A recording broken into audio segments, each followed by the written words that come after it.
What's up, you guys? Today I wanted to quickly talk about my approach to game collecting in 2026, both for modern and retro games. So, when it comes to modern games, I feel like one of my biggest strategies for like just the past, I don't know how many years, decade even, is just picking up games on sale. I actually am a patient gamer, and I pick up a lot of games around Black Friday time, or Amazon has like their Prime Day sales like once every quarter, and so that's when I scoop up a lot of third party modern games on the cheap. I definitely at these times of year pick up more than I can actually play. I do like to stockpile games because I'm a gamer, and before I'm a collector, I'm a gamer first and foremost. And so, pretty much up until now, even, I pretty much have always been buying games for the modern platforms, going all the way back to the N64. Once GameCube came, I haven't really bought any N64 games. And, I mean, there have been instances where I've bought some used ones, but as we go on, my biggest collection is definitely my Xbox 360 collection. This was a time where I was watching a lot of YouTube in around 2010 with like making with creators that making videos, kind of like the ones I'm making, just big long one takes, just talking about video games, and always just amazed about all the games that they had on their shelves, just like the entire background just filled with games, which is very popular for content these days of just showing off your overconsumption, right?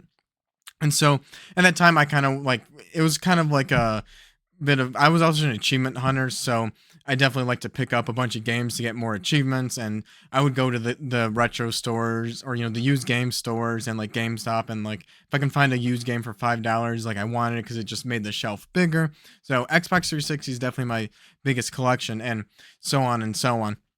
And so yeah, I definitely pick up a lot of modern games, definitely on the cheap because I already feel like with all my games in my collection, I have enough that if I had to stop buying games today, like right now, I have enough to last me for the rest of my life, including retirement. When I get all this extra time, I can keep replaying these games over and over again. And that's why I like to build up a stockpile. If I can get a bunch of games on deep discounts that I want to play, like I definitely want to play them. I don't buy stuff that like I don't want to play. Like, ooh, like I want to play this. I think I'm going to like it. I'll pick it up, and then I'm just like, man, I can already like stop buying games and be good for the rest of my life. It's like, oh man, I just added more to the, I don't know, more to my stockpile. And so that's kind of always been my approach to modern gaming. Buy cheap, and then I'll also buy digital too, based on the sales. I'm always buying Costco gift cards, uh, whether it's for Nintendo or PlayStation. You can get $100 for $90, so that's 10 free dollars. It was great back on the Nintendo Switch with the gold points, so that way you get like 5% back on digital purchases. So I loved stacking those Costco cards in the Nintendo card, but I'm gonna still do that. I always have money on my digital wallets sourced from Costco, so I get that free extra money. And again, just like with the Prime Day, every time one of these stores have a steep sale, you could do Nintendo, Steam, PlayStation, heck, even Xbox. Whenever they have their big, summer or winter sales, I always go on and then I do like a filter between like $5 and like $15 or $5 and $10. If you go less than $5, you get a bunch of just crappy, like just like coins and microtransactions. And I always like to add in a couple of digital games. Same thing with like Epic Games, where they give like the free games, or just like Steam or Humble Bundle, where there's just like really cheap digital discounts. That's where I usually scoop up, and it's the same thing. Like a couple weeks ago, there was like on Humble Bundle a Lego sale where there's like 17 Lego games for $15. That's less than $1 a game. Yeah, I add that to my Steam library. I'm not gonna play that now, but like again, I could already just stop buying games for the rest of my life and be good. So that's like 17 more games access to. And that's another reason why I like to own like all the consoles, to have just access to all those storefronts so I can buy the games on cheap wherever they are, physical, digital, buy them on the cheap. Uh, when it comes to full price day one games, yeah, I would generally buy, like I do buy Nintendo games day one. Generally, I generally do play them day one. I had a little bit of a hiccup, I guess, where I the end of 2025, where I ended up just getting really deep and wanting to do a full Gears of War marathon. That's something that like just has to happen sometime. So all those Switch 2 games, I picked them up, but I was gonna play them on day one, but I didn't. But that's okay because I'm probably gonna play them this year. and by the time I play them, they're still going to be full price. So instead of having to pick up all these like $70 to $80 games like all at once in the moment I want to play it, it's really easy. It's easier for me to manage my finances to be like, okay, well, this month this game comes out, it's $80. Like I'll pick that up instead of like, I don't know, I end up spending like all my like expendable income, and which I call my fun money that I have blocked off, and I'm like, ooh, I'm craving playing this game, but I don't own it yet, but now I got to pick it up, and it's $80, but now I should wait till next month. I just like to seal the deal on those things. I can say the same thing about first party PlayStation games. Definitely looking to pick up Wolverine. Just PlayStation doesn't drop as many first party games as Nintendo does per year. I think there are other ones like Soros, and nothing really against that game. I just don't think I'm going to pick that up in general because it looks like it's a roguelike to me, and roguelike is still a genre that hasn't super clicked with me. The whole like get as far as you can, die, get some upgrades, and then go back and try again and again and again and again until you beat it. It kind of just seems like a way to pad out hours of a game, and that makes sense on the indie scene with a small dev team. But I don't know, even still on the indie side, like it hasn't super clicked with me. I need to give it more of a chance, but yeah, I'm not going to buy that day one. If it doesn't do that great, it just screams to me that this is going to be a game they give away on PSN.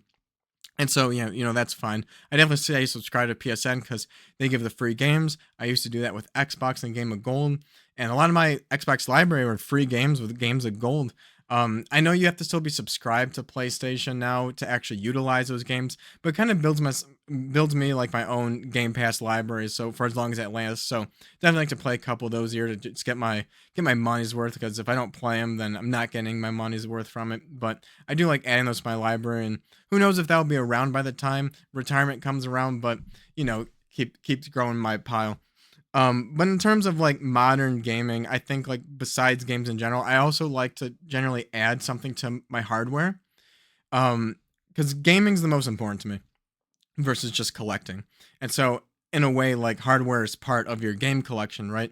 So I have this little TV over here. Just got an analog 3D, so now I have access to N64 games. I lost my N64 in a flood back in 2015, so I had all these N64 games, but no way to play them, like to play the physical games. And just like my philosophy is like I don't want to keep these cartridges around if I can't use the cartridges, right? Because I'm a gamer first before a collector. And so I got the hardware, and now that's working. But I want to expand on this a little bit. A few years ago, I bought an Xbox 360, which is cool. But I want to hook up like my GameCube, my Xbox 360, and my PS3. And this is a 4K TV. It's a bit more modern. I think it was like a 2019 TV. Part of me wants to upgrade it to an OLED if I get deeper and more serious into this. But what I really like about the analog 3D is like the CRT filters and the proper upscaling. And so I am looking to get like maybe like a retro tank this year, like the retro tank 4K. I know that's like maybe like $750, but man, to get like good GameCube, PS2, 360, PS3, upscaled with CRT filters. I can even use it for DVDs. I have all the Dragon Ball Z single DVDs and just that nostalgic feel. That's worth it to me. So definitely looking to pick up some of that hardware in 2026. Also, the An Thor, that is an incredible looking handheld. Yes, it's an emulation handheld, but that can go all the way up to 360 and a good solution for DS games, PSP games. I think you can even do some Switch games, but yeah, just something to when it comes to like emulation. I like to have access to the games before I have like a collection of games. I want to be able to play and have access to the games. But likewise, I like the analog 3D because I have the option to buy physical games. Yeah, I can get a summer cart in an EverDrive, which I am doing, but I do want to support the retro game scene too. And so another way I want to do that is I want to get one of those mod chromatic Game Boys that can play physical Game Boy and Game Boy Color games, because like I want to be able to support the retro game scene. And sometimes I go into retro game stores and I like looking. Sometimes I want to buy games. One of the things I did in 2025 is really just like reorganize some of my shelves, figure out how to make some space, because the shelves that had my GameCube and 360 games and my N64 games were filled. Like if I bought a new game, it wouldn't have a proper place to get put away. It'd be like on the ground or on a table, and I don't want to do that. That becomes like hoarder mentality. If I buy a used game, it needs a place to go. And so since I moved the N64 down here, I had a shelf of N64 games that got moved into one of these bins, which is only half full. So I could probably get 20 or 30 more N64 games. The shelf that those are on is now empty. So I have room for like maybe 20 like GameCube, PS2, or 360 games. I bought this new skinny shelf because I have my DS games in a drawer. And so now those are properly on the shelf with a couple more space for, again, maybe like 20 more DS games. Before this, just a couple years ago, all this stuff was under the stairs right there behind that wall in storage boxes. So I moved out in during college. Parents got divorced. All those games got packed up and they got stored away, which is a big reason why I didn't play retro for so long. And I wasn't buying retro. I had no systems to hooked up to because it was all in storage. And I was in an apartment for like 4 years. So I didn't have a good place to just like hook up that stuff and store all of it. Got a house, got those boxes back. A lot of other things too. The basement wasn't finished, so they got just put away in storage for a while. Now they're finally out. They're finally on proper shelves, and now I can finally go into a retro game store and pick up some retro games. And that's something I've been wanting to do for a really long time. I'm not one to like time the market. I'm not really trying to sell or like I'm never trying to sell my games. Like right now, all my games are pretty much mine that I grew up and played over time. I've only bought games that I want to play, and I continue to want to do that. But when it comes to something like the N64, like I'm thinking about, I know that you can get like a summer card, EverDrive, and I plan to do that and basically have access to all 293 games. And when it comes to collecting in general, like I like buying like Pokemon cards and stuff like that. But the big turnoff is like I much rather like to collect things that I can complete. So like the Dragon Ball Z singles, there was like 80 like DVDs. I can go on eBay and hunt down the 80 DVDs and complete it and feel satisfied. Something like Pokemon cards or Funko Pops, there's too many that you're never going to complete it ever. And they keep making more and more and more and you're never going to complete it. N64 and GameCube might be the only two consoles or systems that I would consider in my lifetime trying to hunt down and collect full sets of those games because they seem like achievable. N64 like 293 games, GameCube is between 5 and 600. And so I think about that, like 293 N64 games, even if you price it at like $60 a game, which is not the case, but there's some expensive ones, like, there's some cheap ones at like $8 for like your like tiny sport games. And then you have your big collector ones. I think like $500 is the most expensive game. If I had all the games but that one $500 one, I could stomach buying that $500 one to complete the set. But I don't want to just go and collect all the N64 games just for the sake of like game collecting. I kind of figure at this point, like I have my like 30 or so N64 games I'm very nostalgic for. I'm going to start playing those games, get a summer cart or an EverDrive, and just play the N64. Before I collect all 293 games, I think I want to play and experience all 293 games. And then if I fall in love with it even stronger than I already am, then maybe I collect the games as just kind of like wall decoration. Like, I love the N64 so much. Here's a complete collect set of the N64 games. And so that's kind of my approach right now. And as I play the games, and then that gives me more reason to like when I go into a retro game store, be like, oh, like there's a copy of like Super Smash Brothers or Spider-Man. Like I like that game now. I don't have an actual physical copy of it. I want to pick that up. That's kind of my approach for N64. I kind of want to play those first. And I can say the same thing about Game Boy and Game Boy Advance on like the Anbernic devices. I've always kind of wanted to have like a sunroom someday and have like just like a bowl of like Game Boy Advance games and like a Game Boy and then just like be able to like pick a game up and like plug it in and just like chill outside. Something that runs on batteries and not charging because like what a bummer having to keep all that stuff charged, and that's just modern devices have to be charged. Like I like something about like the batteries where it's like if it's out you can just like fix it like just real quick, change the batteries and you're playing. And so just like a bowl of like Game Boy games I always think would be like kind of fun. So it's like we go in a retro game store and be like, oh, like there's like this like cheap like Game Boy game. There's Dragon Ball Z Legacy of Goku. Like I love that game. Like I don't have it. Like let's get it. Or I used to have it as a kid, but I sold it. Let's pick it up.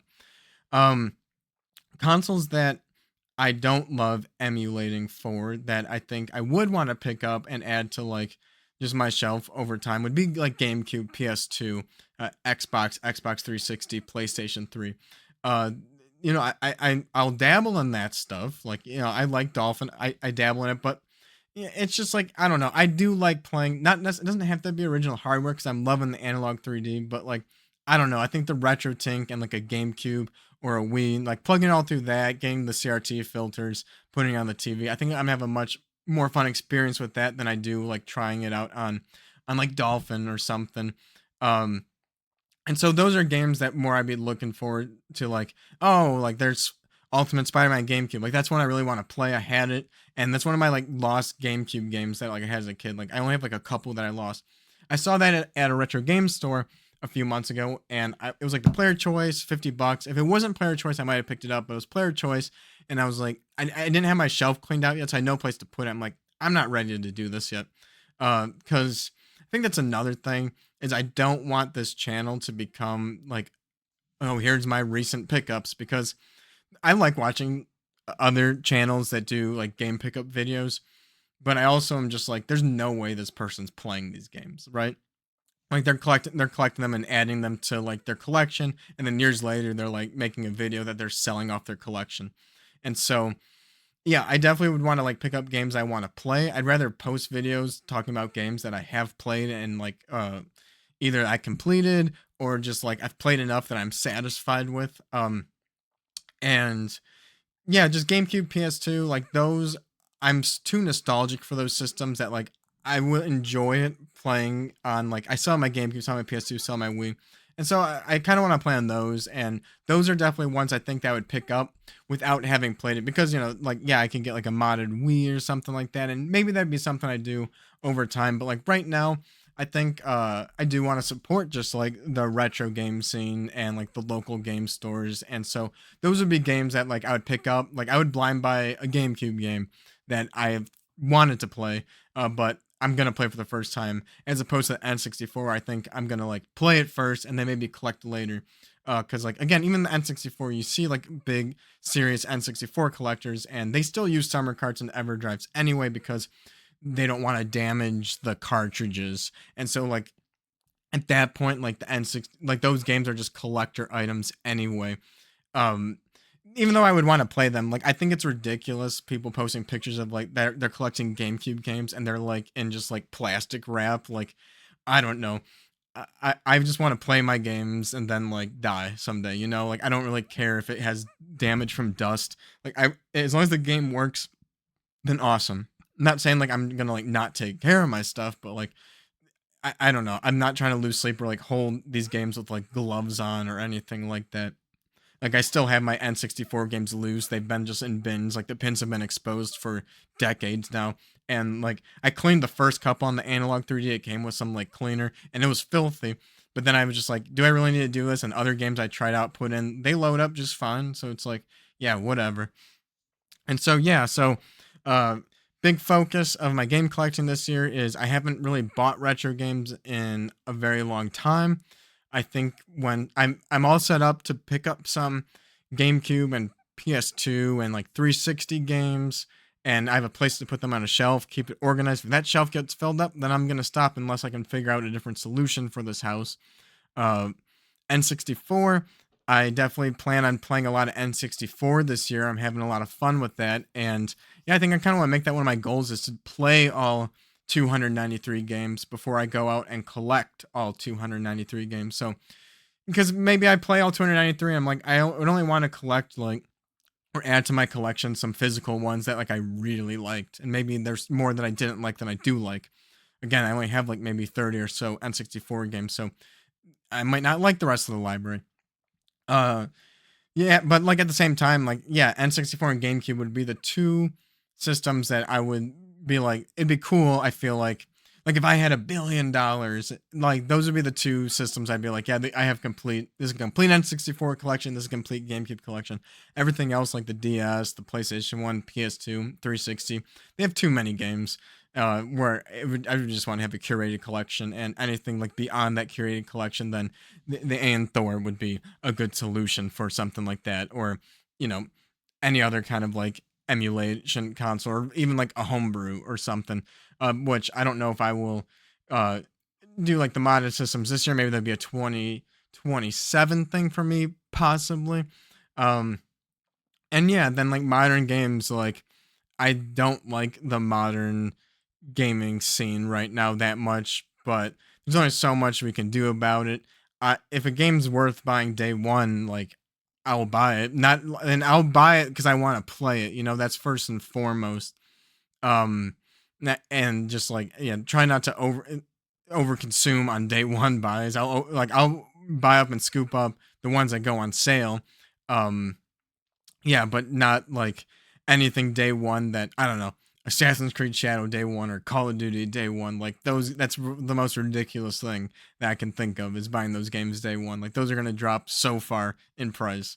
Um, yeah, unfortunately, like a Nintendo game wouldn't, but I like those games. I'll play those games. Same with first party PlayStation games. Like, I'll pick those up. Gears of War E Day, that would be a day one for me. GTA 6, I don't know, the longer GTA 6 goes on, like it was definitely going to be a day one for me for a while, but the longer that this gets pushed back and like lasts, like I'm getting more and more patient with it. Like I might not need it day one. They're probably going to sell that game for 15 years. So I don't know. We'll see about that one. Maybe wait to see if it's broken or not. Um, and yeah, I just do kind of want to support the retro scene more. Like I'm playing more retro, but yeah, you know, people are opening up stores and all of that, and I've one in my town, and uh, I have always liked going to retro game stores. But yeah, like my big thing is I think I'm only gonna ever add games to consoles that I am nostalgic for. So I've never had a Sega Genesis, never had a Dreamcast or a Saturn. I'm not looking to pick those up.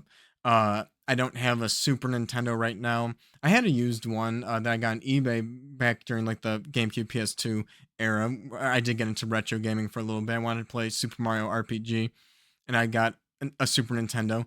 That must have got lost in the flood or something because I don't have that anymore. So I have a stack of Super Nintendo games. I think I'm gonna sell them because yeah, I don't think I want like a Super Nintendo like ever hooked up and have to do that. Like if Analog can come up with another clone system that works easily on a 4K, then and they can release. I know they made one, but if they make a new one that is like 4K, I don't think the other one is 4K. I would definitely be interested in picking that up because I have Super Nintendo games. I want if I can't use them, I don't want them. Um, but yeah, definitely not.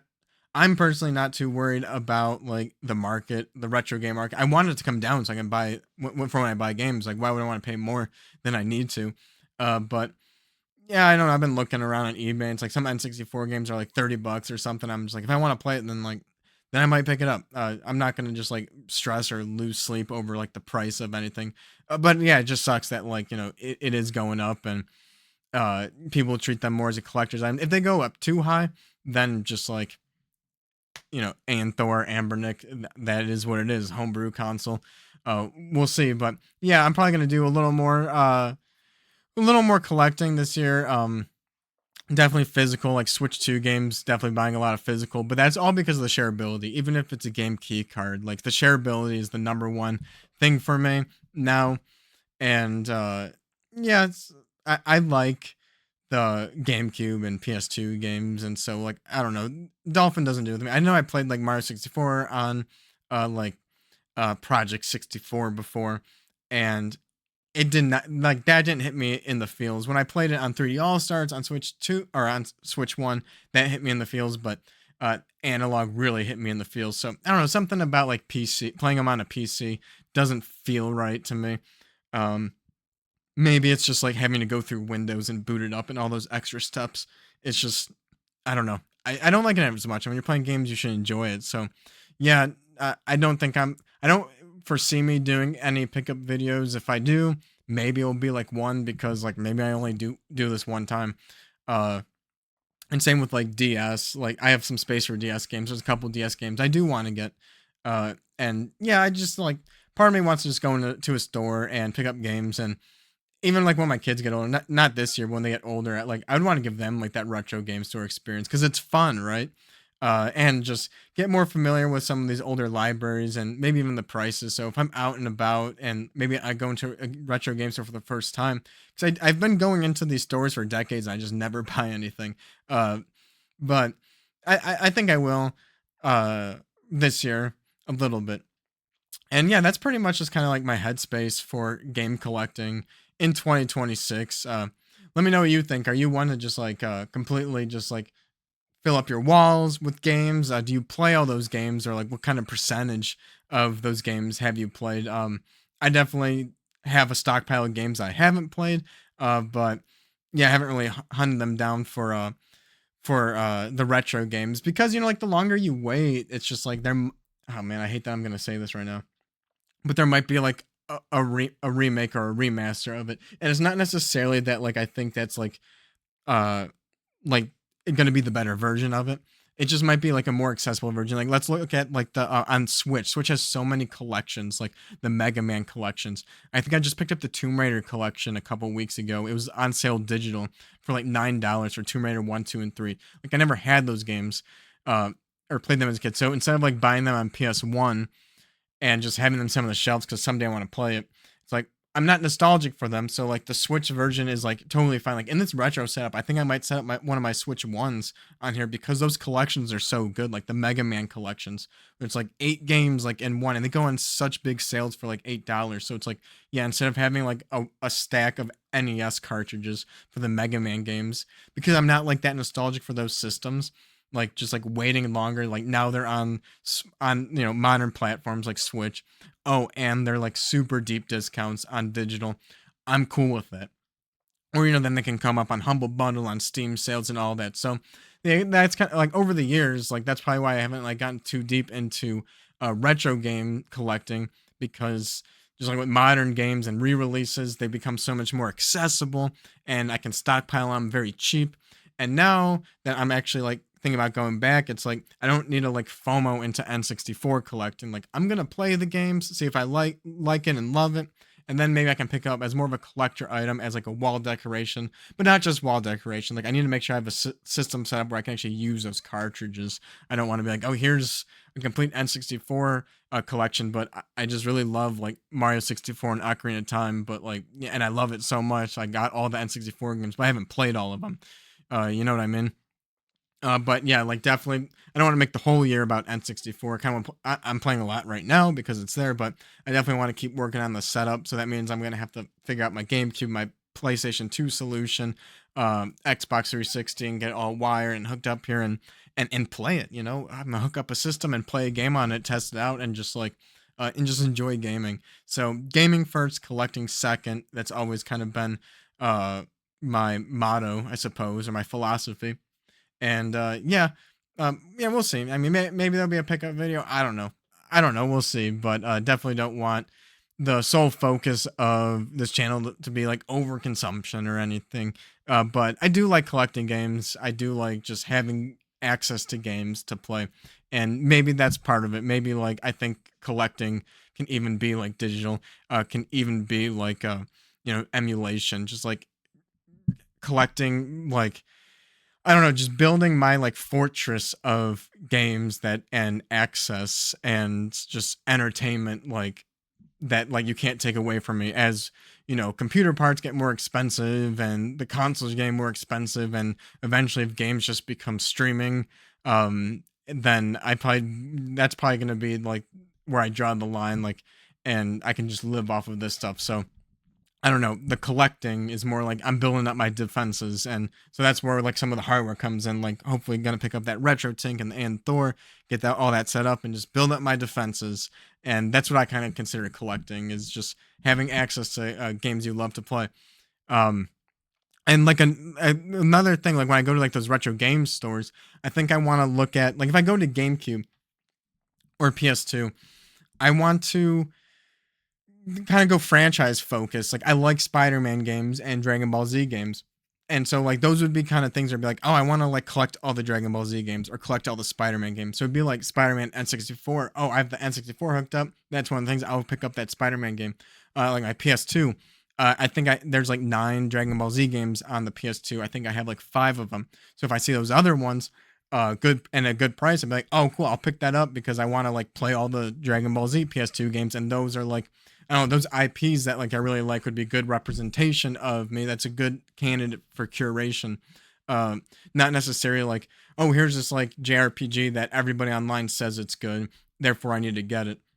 I don't know if I'm going to do that right now. That'd be something maybe I'd try playing first on, something like a summer card or what have you, before picking it up. physically.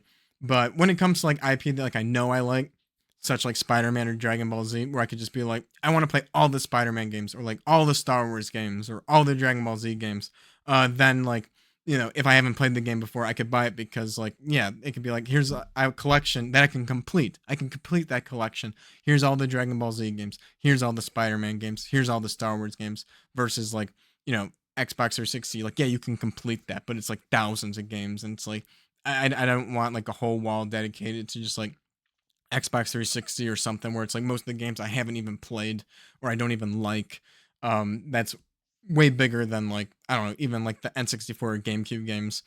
Um, and yeah, so yeah, I just wanted to talk about game collecting a little bit and my approach to it and everything. So let me know down in the comments, how do you approach game collecting and what are your plans for 2026? If you made it this far in the video, hit the like button, hit subscribe if you haven't already, and see you in the next video. Later.